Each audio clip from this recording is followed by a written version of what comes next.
Passe maintenant à l'invité au cœur de l'info. Retour ce soir sur la situation au Proche-Orient, où l'accord de cessez-le-feu trouvé à Gaza tient globalement, mais la pression et les violences des colons israéliens ne cessent de s'accentuer sur la Cisjordanie occupée, à tel point que de hauts gradés israéliens et même le président Herzog parlent désormais de ligne rouge franchie, déclaration pour le moins inhabituelle. Rien que sur la journée d'hier, 2 adolescents de 15 ans ont été tués par des colons près de Beit Omar au nord d'Hébron.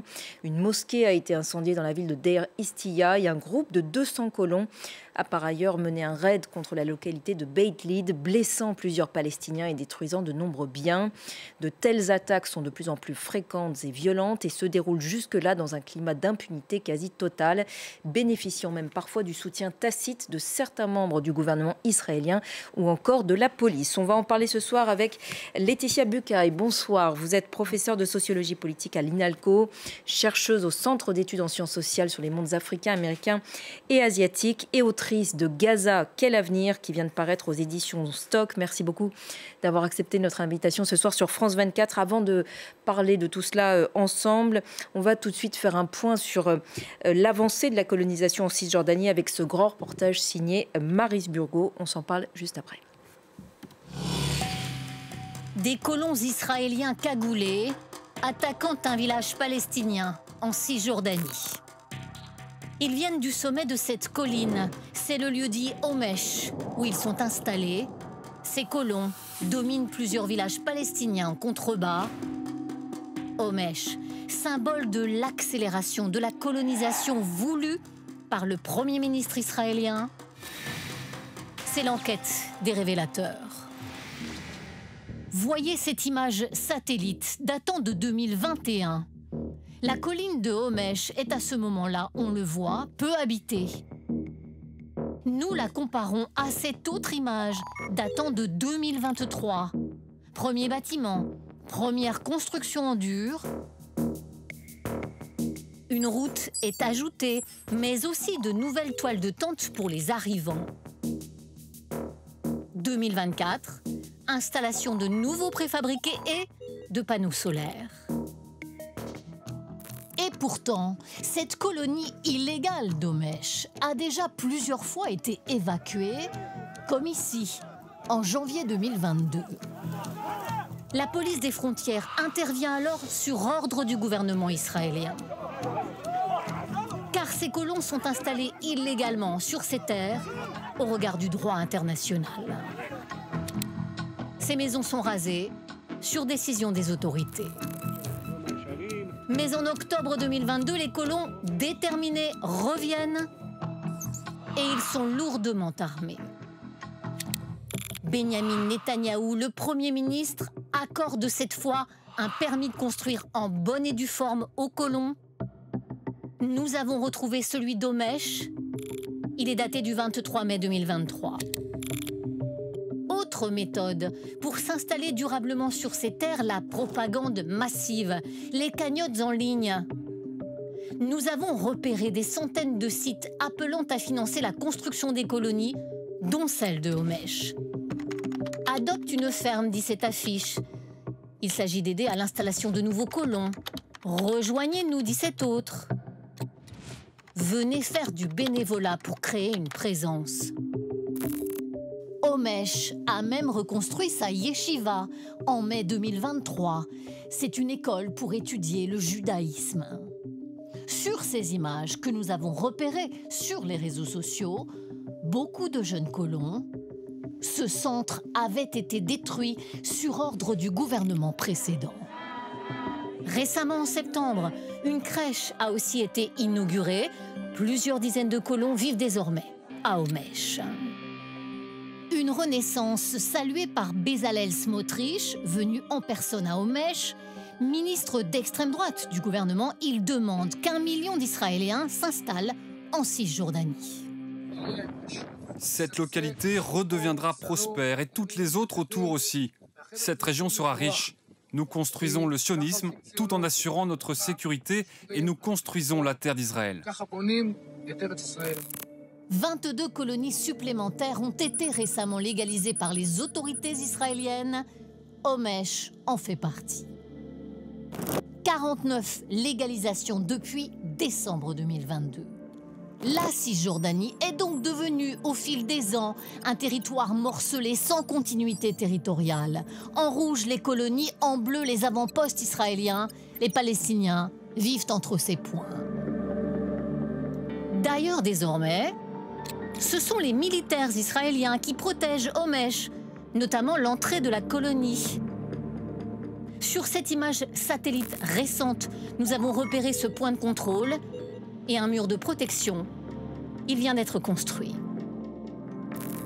Les colons se félicitent de la présence de l'armée parce qu'ils accusent les Palestiniens de les menacer. Pourtant, sur ces images que nous avons géolocalisées, tout près de Homesh, ce sont bien ces colons violents et cagoulés qui incendient une voiture. Ils vont aussi rentrer dans une maison palestinienne, frapper les habitants.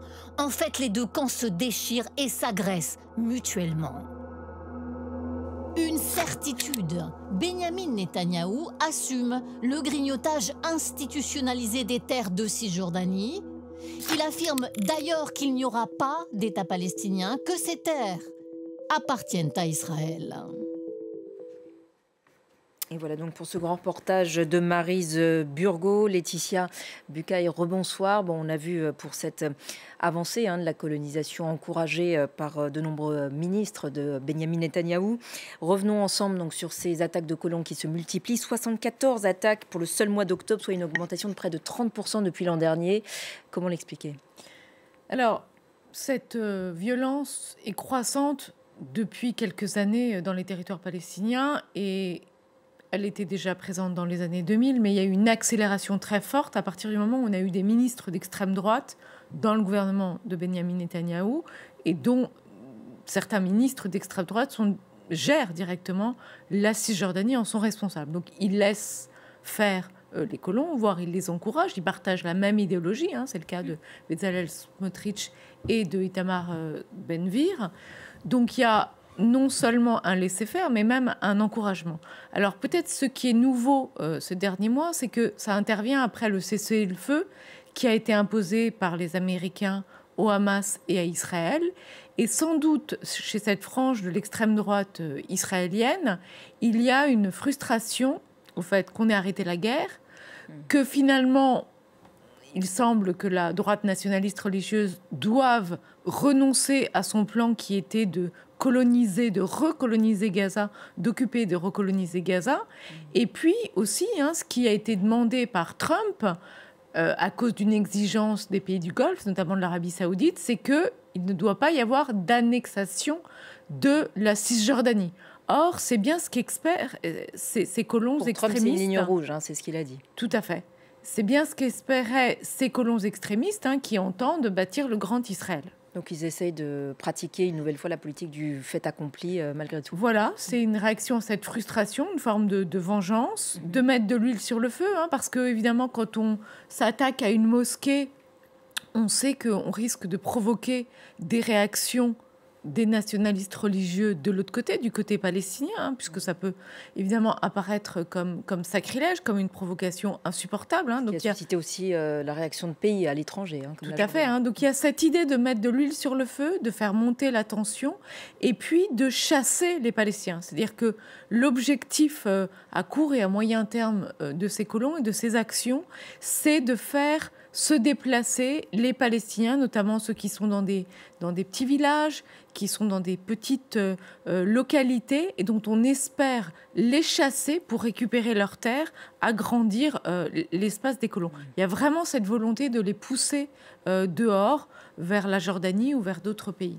Et les justifications religieuses à cette expansion territoriale d'Israël, donc le grand Israël, ça date pas d'hier, mais ces justifications ont redoublé ces dernières années. Bien, c'est-à-dire que le courant nationaliste religieux a pris beaucoup de vigueur ces dernières décennies. En fait, la première manifestation éclatante et terrible de ce nationalisme religieux, c'est Yigal Amir, qui a été l'assassin de Rabin, de Yitzhak Rabin, le Premier ministre qui conduisait le processus de paix d'Oslo, qu'il a assassiné donc il y a exactement 20 ans.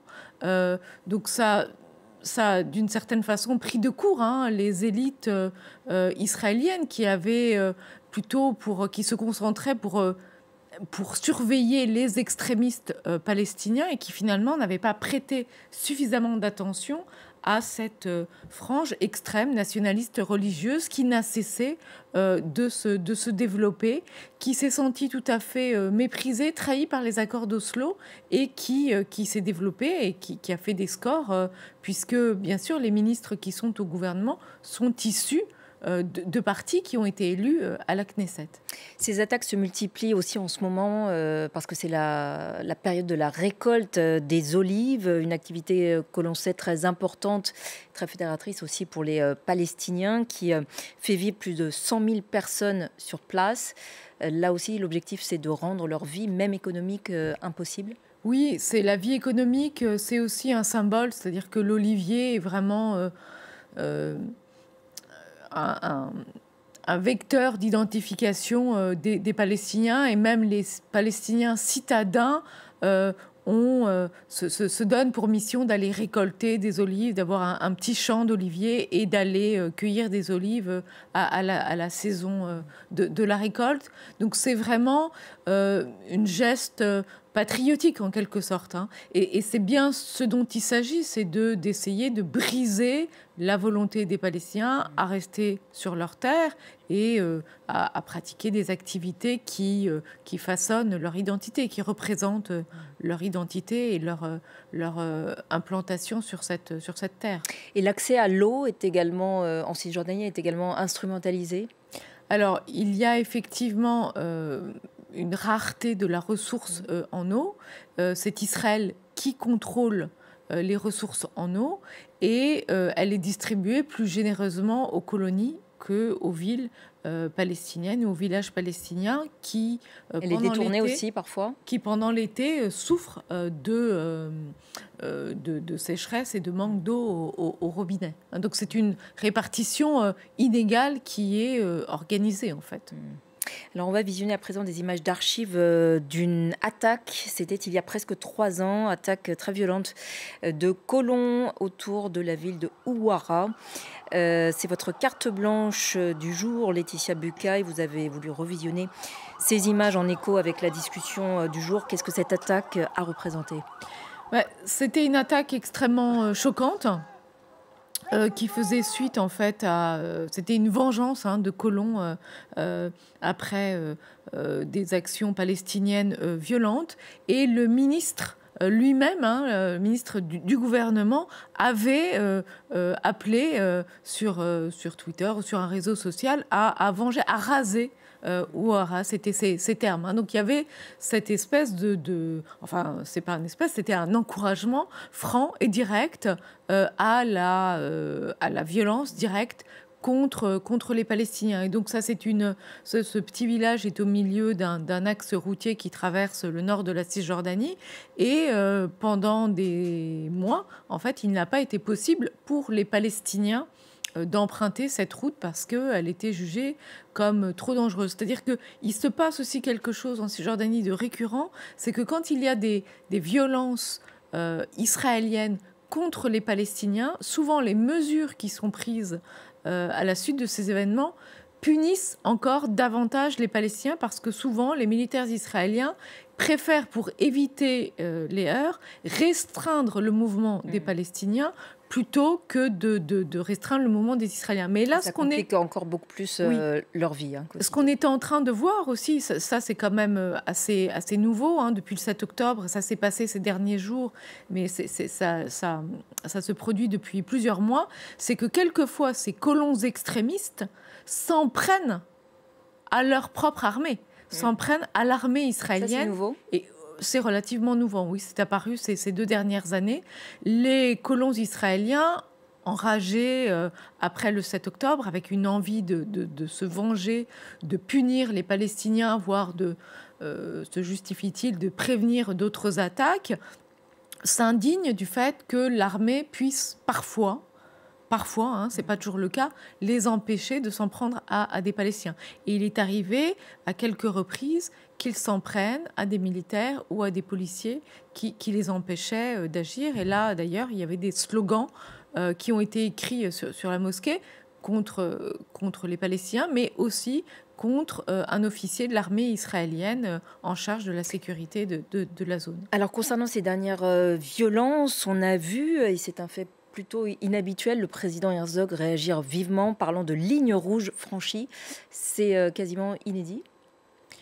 Oui, il y a quand même une partie des Israéliens qui sont indignés de ce type de violence, même si une grande partie d'entre eux craignent aussi les Palestiniens et ne sont pas favorables à un processus de paix, relancer un processus de paix ou à imaginer un État palestinien.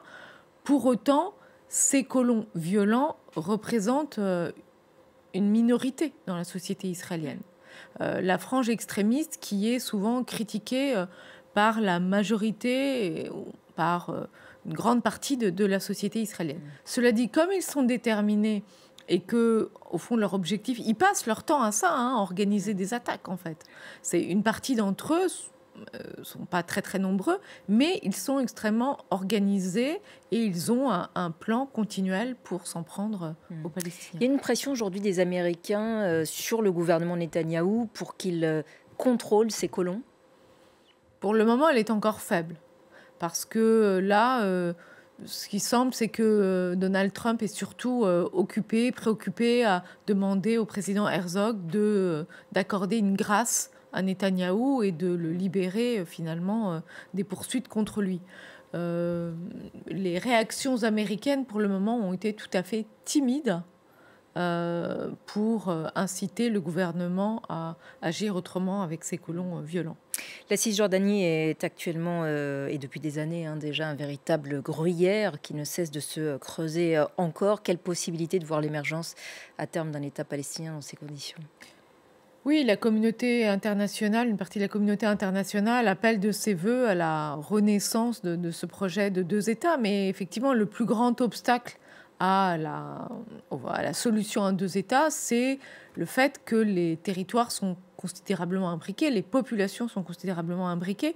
Et on voit bien le problème que posent ces colons. C'est que c'est des colons qui sont extrêmement déterminés et déterminés à rester, à occuper davantage de territoire et tout à fait disposés à recourir à la violence, non seulement contre les Palestiniens, mais contre leur propre population. Donc, c'est pour ça qu'on imagine que ce serait quand même compliqué d'évacuer les colons de Cisjordanie. Un retour en arrière, ce serait de toute façon, il n'en est pas question. Personne ne l'envisage pour le moment.